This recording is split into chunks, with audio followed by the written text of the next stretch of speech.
Muy buenas tardes, bienvenidos a otra emisión más de Hablemos de Diabetes. El día de hoy estaremos hablando de la enfermedad cerebrovascular en el paciente con diabetes y este programa lo hemos dividido en prácticamente 3 programas que estaremos transmitiendo en las siguientes 3 semanas. Como ustedes recordarán, hemos estado hablando estos días de las complicaciones de la diabetes. En estos últimos programas nos hemos referido a las complicaciones macrovasculares y en los programas pasados estuvimos hablando de la enfermedad carótida, es decir, cuando ocurre una lesión, es decir, cuando se ocurre digámoslo así, un tapón de colesterol en las arterias carótidas que va haciendo que cada vez circule menos sangre al cerebro. Sin embargo, puede llegar algún momento en el paciente con diabetes que está descontrolado, que tiene la presión arterial descontrolada, que fuma, que tiene niveles de colesterol elevado, donde esta lesión se rompe y eso hace que una parte de este colesterol, aparte de un coágulo, se vaya hacia la circulación del cerebro y finalmente se ocurra un infarto cerebral, que es el tema del que estaremos hablando el día de hoy. Bienvenida, Arely. Gracias, doctor. Como ya lo mencionó el doctor Daniel, estaremos hablando de una de las complicaciones que a veces no las asociamos tan frecuentemente, que es el daño al cerebro y en los pacientes que viven con diabetes. Y para esto tendremos a un invitado de lujo, quien es el doctor Erwin Chiquete Anaya. Él tiene doctorado en biología molecular, especialidad en medicina interna y en neurología por la Universidad Nacional Autónoma de México. Tiene alta especialidad en enfermedad vascular cerebral y en enfermedades neuromusculares por la Universidad Nacional Autónoma de México. Es nivel 2 del Sistema Nacional de Investigadores y cuenta con más de 100 publicaciones. Además, es autor de 10 capítulos de libros de medicina. Actualmente es médico adscrito al Departamento de Neurología y Psiquiatría del Instituto Nacional de Ciencias Médicas y Nutrición Salvador Subirán. Agradecemos por aceptar la invitación a estar aquí al programa y yo les recuerdo cuáles son nuestras redes sociales por las cuales pueden seguir el programa, pueden revisar nuestros programas anteriores y el del día de hoy. Nuestras redes sociales son Facebook Instituto Metabolia o nos pueden seguir a través del canal de YouTube Metabolia. Así. Pues sí, muchas gracias y muchas gracias, doctor Chiquete, por aceptar la invitación y por compartir sus conocimientos. Y empezaríamos, pues tal vez queriendo saber la definición de qué es la enfermedad cerebrovascular. La enfermedad cerebrovascular es la enfermedad o la afectación de las arterias que entregan sangre al cerebro. Entonces, estas arterias se pueden enfermar de diversas maneras, de manera aguda o de manera crónica. Entonces, la enfermedad cerebrovascular a veces también la dividimos en aguda o crónica. Y aparte, puede ser debida a una ruptura de la pared de la arteria, a la cual llamamos enfermedad cerebrovascular hemorrágica, o puede ser debida al taponamiento u oclusión de una arteria que tenga sangre al cerebro, se le llamamos isquémica. Entonces, de la enfermedad cerebrovascular aguda isquémica es el tema más importante que quizá vamos a tratar con más detalle el día de hoy. Es una causa muy importante de morbimortalidad, es decir, de muerte y de enfermedad con discapacidad en las personas con y sin diabetes mellitus en nuestro país. En nuestro país es la tercera causa de muerte, por ejemplo, y es una causa importante de hospitalización en nuestro país. Okay. De estos dos tipos de enfermedad cerebrovascular, ¿cuál es la que se encuentra más frecuente en los pacientes con diabetes? Es la isquémica, sin lugar a dudas. De hecho, pues es la más frecuente a nivel nacional e internacional en nuestro país. Desde un 70 hasta un 75% de todos los casos de pacientes con enfermedad cerebrovascular aguda, que son hospitalizados o no, tienen enfermedad isquémica, es decir, debido al taponamiento de una arteria que está nutriendo el cerebro. Así es. De hecho, en algunos programas previos hemos hablado de que justo las enfermedades vasculares en general son la primera causa de muerte en el paciente con diabetes y pues esto incluiría no solamente al infarto del corazón, sino también a la enfermedad que ocurre en las arterias del cerebro. Y finalmente, aparte de la diabetes como factor de riesgo para la enfermedad cerebrovascular, ¿existe alguna otra predisposición para el desarrollo de enfermedad cerebrovascular? Es decir, ¿es más frecuente tal vez en mujeres que en hombres? ¿Es más frecuente en la población latina? ¿Existen algunas poblaciones más vulnerables a esta enfermedad? Sí, en realidad no hay una predilección de género, o sea, decimos que es igual en hombres que en mujeres, más que nada son sus factores de riesgo los que los marcan o que los hacen vulnerables a tener este tipo de enfermedades, de condiciones. El grupo bioétnico es muy importante como marcador de riesgo. Por ejemplo, en los Estados Unidos, que es un excelente lugar para poder estudiar las diferencias entre los grupos bioétnicos, porque se trata de un país multicultural. Sabemos que los que tienen más riesgo de enfermedad cerebrovascular es la población afroamericana. Luego le sigue la hispanoamericana y luego la blanca anglosajona. Entonces nosotros estaríamos pues a mitad de camino entre los anglosajones y los afroamericanos, que serían los de mayor riesgo. Entonces sí, nuestra población se puede considerar una población de alto riesgo o muy vulnerable. Pero lo que más marca a las personas con riesgo de enfermedad cerebrovascular son sus factores de riesgo. El más importante, por supuesto, es hipertensión arterial como factor de riesgo.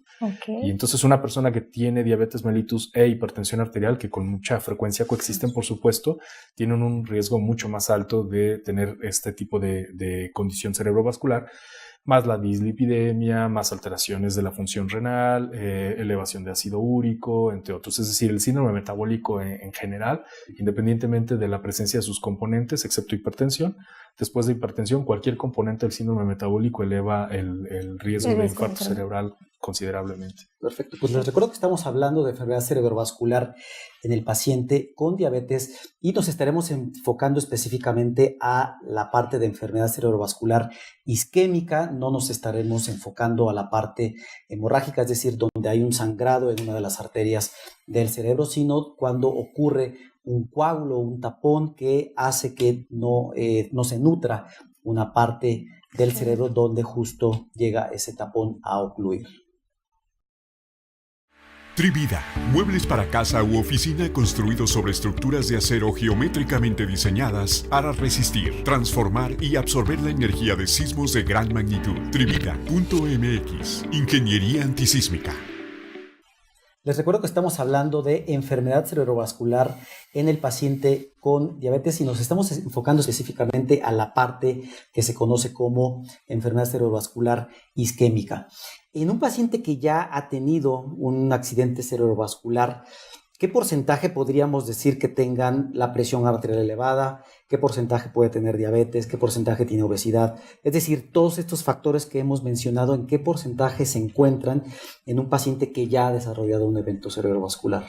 Sí, de los mexicanos que tienen un infarto cerebral, una enfermedad cerebrovascular aguda isquémica, el 70% tienen hipertensión. Lo conozcan o no, muchas de las ocasiones así es como debutan con la hipertensión, o sea, es decir, así es como se enteran que tenían hipertensión con un infarto cerebral.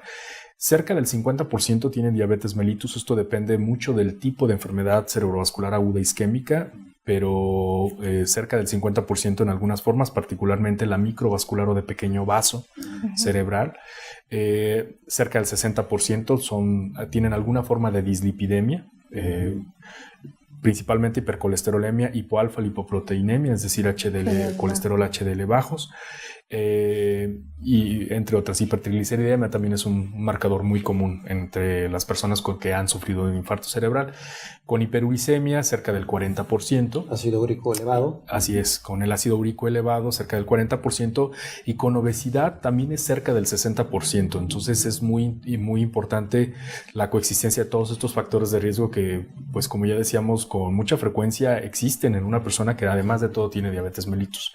Cada una le suma puntos al riesgo para presentar alguna de las formas de enfermedad cerebrovascular aguda isquémica. Exacto, y de hecho en otros programas ya hemos mencionado que el paciente con diabetes habitualmente coexisten muchas de estas enfermedades, ¿no? Más del 50% tiene la presión alta, un tercio fuma, más de un tercio tiene el colesterol elevado. Entonces, pues todos estos factores finalmente son los puntos fundamentales para el desarrollo de complicaciones, no solamente a nivel cerebral, sino a nivel de todo el organismo, ¿no? Y que realmente todos estos factores de riesgo, pues son factores de riesgo modificables, es decir, que podemos hacer cambios en el estilo de vida, pues para ir disminuyendo todos estos riesgos. Así es. Y también tengo conocimiento, o creo yo saber, de que la enfermedad carotidia puede ser un factor de riesgo más para desarrollar enfermedad enfermedad cerebrovascular, como lo veíamos en un programa anterior. ¿Qué porcentaje de los pacientes con diabetes que tienen enfermedad carotidia pueden desarrollar enfermedad cerebrovascular?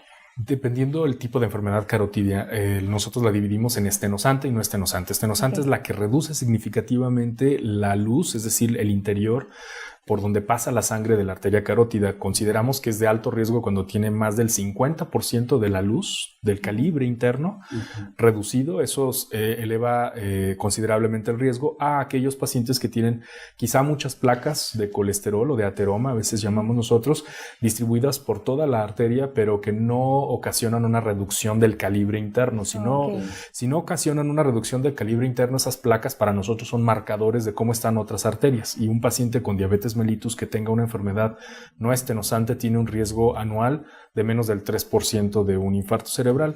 Si es estenosante, ese riesgo se eleva dependiendo del grado de estenosis, es decir, de estrechez del calibre interno, desde un 3 hasta cerca del 10%, incluso por año. Entonces es bastante alto. Evidentemente estamos hablando de cerca del 10% de las personas que tienen más del 90% cerrado, es decir, que apenas tienen un 10% de un hilito de sangre que puede pasar a través de la carótida. El problema del paciente con diabetes mellitus es muchas de las ocasiones la enfermedad del corazón. Entonces son pacientes que tengan o no coexistencia con otros factores de riesgo, pues presentan enfermedades del corazón que pueden enviar émbolos o coágulos desde el corazón hacia el cerebro y eso generar pues que también se tape una arteria del cerebro y entonces origina un infarto cerebral. La enfermedad más importante del corazón que puede originar esto es la fibrilación auricular, que es una arritmia pues bastante frecuente, incluso en las personas con diabetes mellitus, porque puede venir después de un infarto o como parte de una complicación microvascular del paciente con diabetes. Claro, hemos hablado de varios tipos de enfermedad cerebrovascular, pero específicamente, ¿cuál sería la más frecuente en el paciente con diabetes? En el paciente con diabetes es la enfermedad de grandes vasos. De la enfermedad cerebrovascular isquémica aguda tenemos varios tipos. Tenemos la cardioembólica, se llama, que es aquella en la que se origina el coágulo en el corazón y viaja hasta el cerebro, a las arterias del cerebro. Tenemos las de grandes vasos, que el ejemplo típico, por supuesto, es la enfermedad carotidia, es decir, las arterias más grandes, tanto del cuello o cervicales como intracraneales, pero grandes, de gran lumen. Son las consideradas de gran luz, de gran calibre, son las consideradas de grandes vasos. Tenemos un siguiente tipo que es, son misceláneas, causas misceláneas, o de muchos tipos. Por ejemplo, aquellas personas que tienen lupus, que tienen tuberculosis, que tienen diferentes enfermedades, a veces inflamatorias, que pueden elevar el riesgo de un infarto. Y tenemos de causa no determinada. De los pacientes con infarto cerebral de causa no determinada, llega a ser hasta un cuarto, es decir, hasta un 25% de todos. Es decir, que después de hacer muchos estudios nosotros no logramos determinar la fuente. Entonces, eso puede ocurrir en cualquier paciente aún sin diabetes mellitus. Dentro de las personas con diabetes mellitus, las causas más frecuentes, por supuesto, es enfermedad carotidia, enfermedad de grandes vasos. Luego tenemos enfermedad de pequeño vaso. El tema con la enfermedad de pequeño vaso en el paciente diabético es que en muchas de las ocasiones no da síntomas. O estos síntomas van ocurriendo poco a poco, pero no hay un momento claro en el que el paciente diga, bueno, yo hace unos minutos estaba bien, ahora ya no lo estoy. O que la familia diga, bueno, esta persona, mi papá, mi mamá, mi familiar, estaba bien hace unos minutos, ahora ya no lo veo bien, tiene problemas del lenguaje, del movimiento, de la sensibilidad, etcétera. Sino que el problema de la enfermedad microvascular en la persona con diabetes mellitus es que va ocurriendo poco a poco y generalmente conlleva alteración de las funciones mentales, de las funciones que llamamos nosotros cognitivas. Esto es problemas con el lenguaje, con el cálculo, con el juicio, con la fluidez de las ideas, etcétera. Ok, perfecto, pues volvemos. En Factor Renta, te adelantamos las rentas por cobrar. Recibe hasta un año de renta adelantada al firmar el contrato de arrendamiento de tu inmueble y despreocúpate del cobro de rentas. Te ofrecemos liquidez inmediata. Te adelantamos hasta un año de rentas a la firma del contrato de arrendamiento, sin riesgos de impago. Cobra tu renta por adelantado y despreocúpate de los inquilinos morosos. Sin riesgo por extinción de dominio. Verificamos permanentemente la licitud de los inquilinos para que tu propiedad nunca esté en riesgo. Sin devolución. El dinero que recibes es un adelanto de tus rentas y nunca lo devolverás. Si el inquilino no paga, nosotros le cobramos a él, nunca al propietario. Para mayor información, visita factorrenta.com.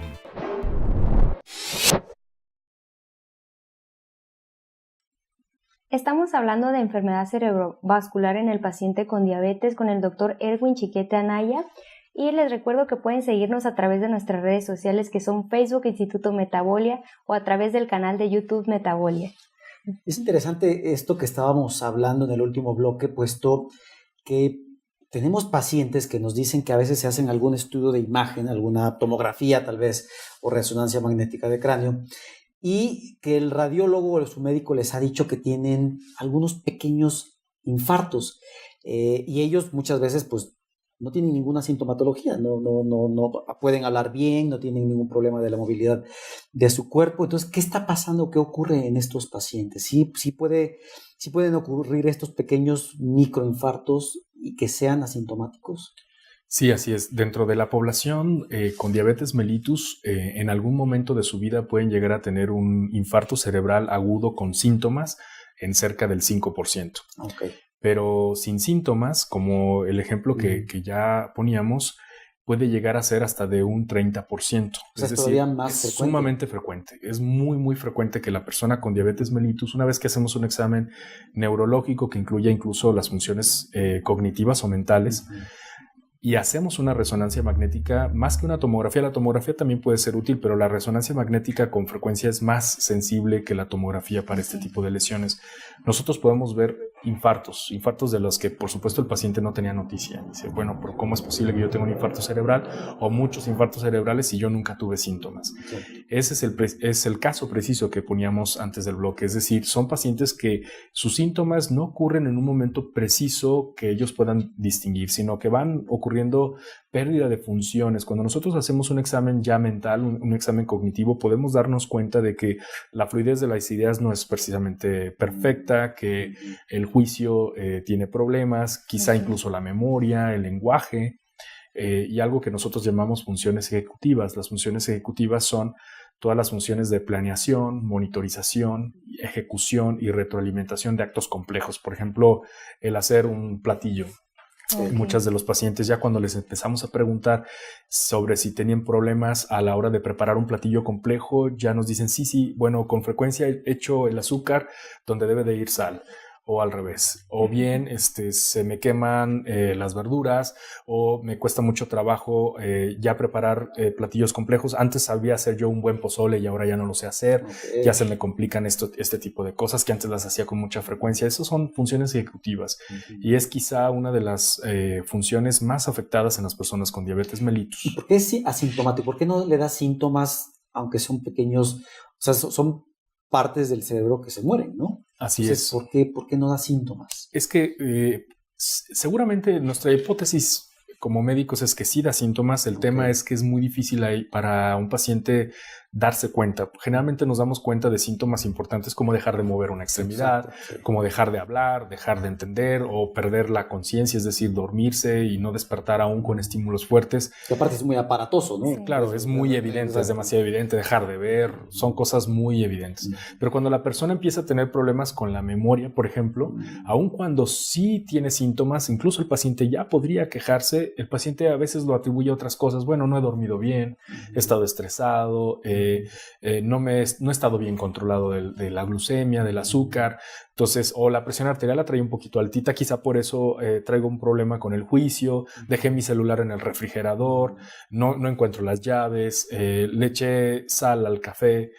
Ese tipo de errores cognitivos, de juicio, de funciones ejecutivas, sí se presentan y el paciente a menudo lo dice, sí, yo tengo esos problemas, pero bueno, yo creo que es porque, sí, pues es que mi glucemia no es la mejor, ahorita apenas me están controlando, me cambiaron el tratamiento, la presión arterial no está bien controlada, ya empecé con problemas del riñón, es decir, empiezan a atribuir esos síntomas a cualquier otra cosa menos a enfermedad cerebrovascular. ¿Y en qué momento un paciente con diabetes o nosotros como médicos, endocrinólogos, internistas, tendríamos que referir a un paciente al neurólogo para que le haga una exploración mucho más fina o aplique cuestionarios mucho más establecidos para poder identificar que el paciente tenga este tipo de problema de enfermedad microvascular o pequeños infartos?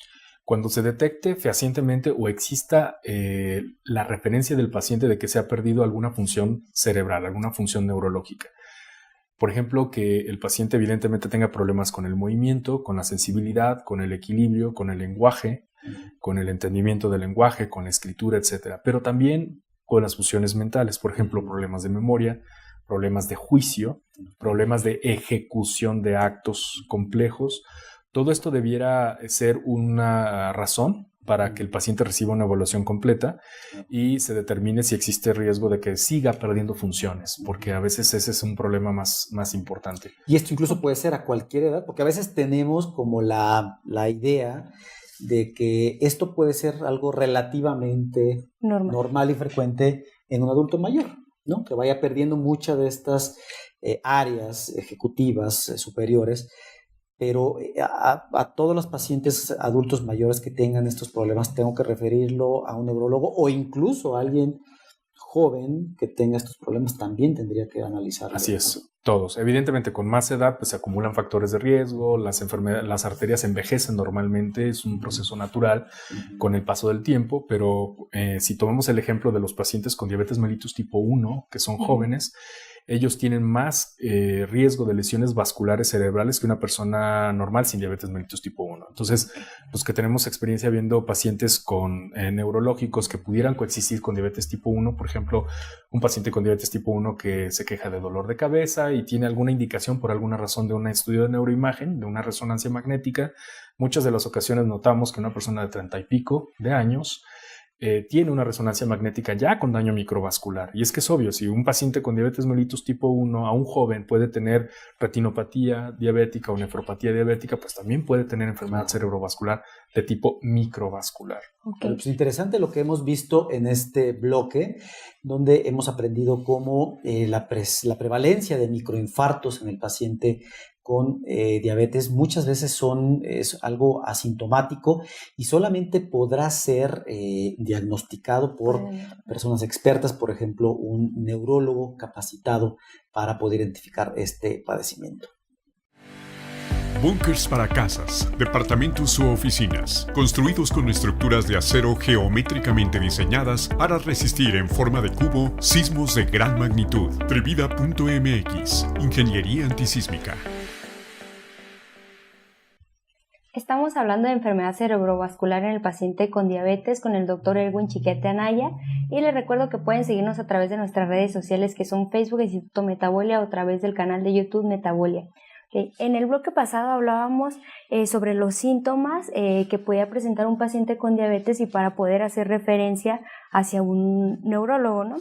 Pero como medida de prevención, ¿habrá un tiempo establecido después de que se le diagnostica a un paciente con diabetes para decir que es necesario que vaya al neurólogo para evitar que no sean como los daños ya muy notorios, ¿no? De que ya no pueda mover el brazo o algo así? Pues en general, el paciente con diabetes mellitus idealmente podría ser visto por un neurólogo. La recomendación general es que se ocurra esa revisión cuando ya se detecten alguna pérdida de función cerebral o sistema nervioso periférico.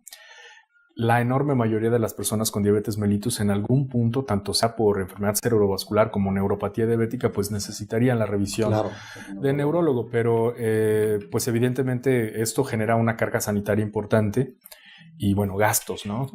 Que a veces son difíciles de afrontar tanto para la persona y su familia como para el sistema de salud en nuestro país. Por ello, la recomendación es cuando detectemos que existen estos problemas. Estrategias preventivas evidentemente se hacen.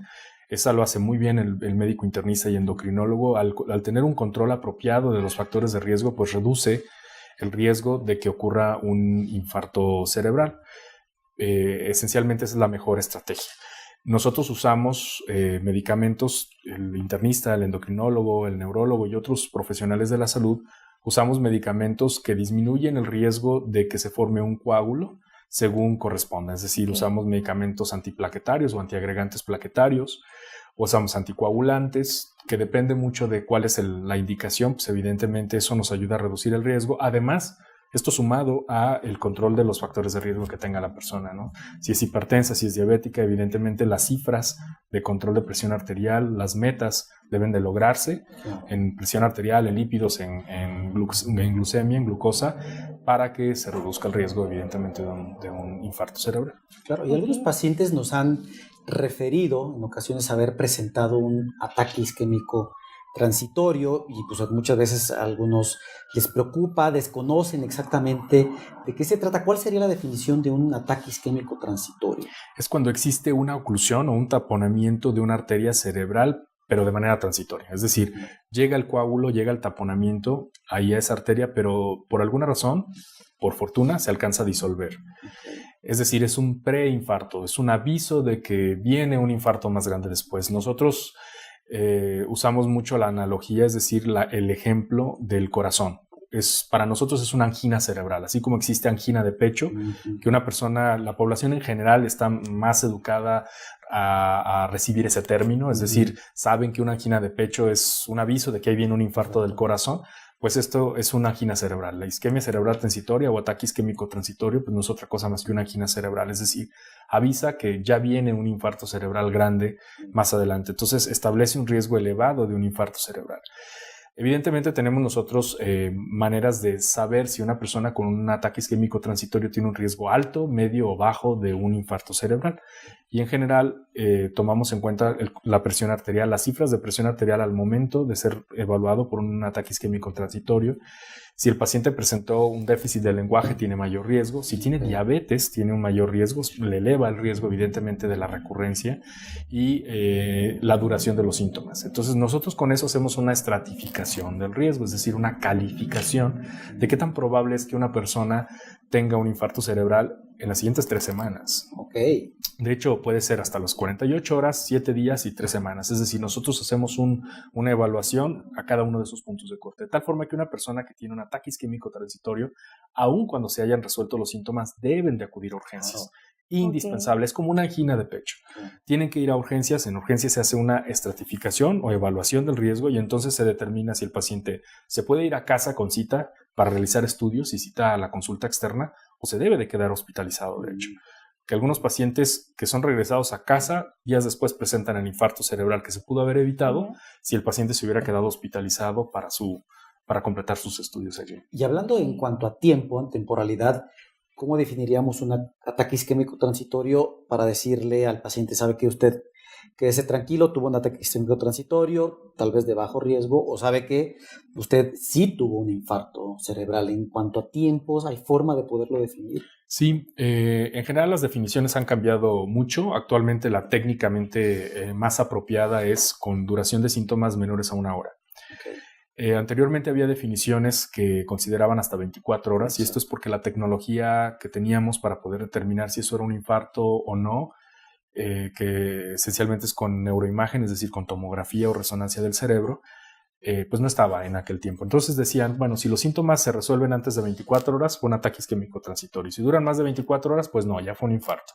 Ahora decimos que es de menos de 1 hora. Es decir, la probabilidad de que una persona, aún con resolución de síntomas, haya tenido un infarto cerebral si sus síntomas fueron de más de 1 hora es muy alta. Okay. Es decir, con frecuencia hacemos una evaluación, una neuroimagen en un paciente que dice ya no tener síntomas y que efectivamente cuando hacemos un examen físico vemos que no tiene síntomas, pero si sus síntomas duraron más de 1 hora, si hacemos un estudio de neuroimagen, vemos ahí la huella del infarto. Es decir, sí tuvo un infarto, solo que le fue bien, se alcanzó a recuperar porque no ocurrió ese infarto en una zona que cause muchos síntomas. Decimos nosotros en una zona elocuente, es decir, una zona muy fácil de detectar.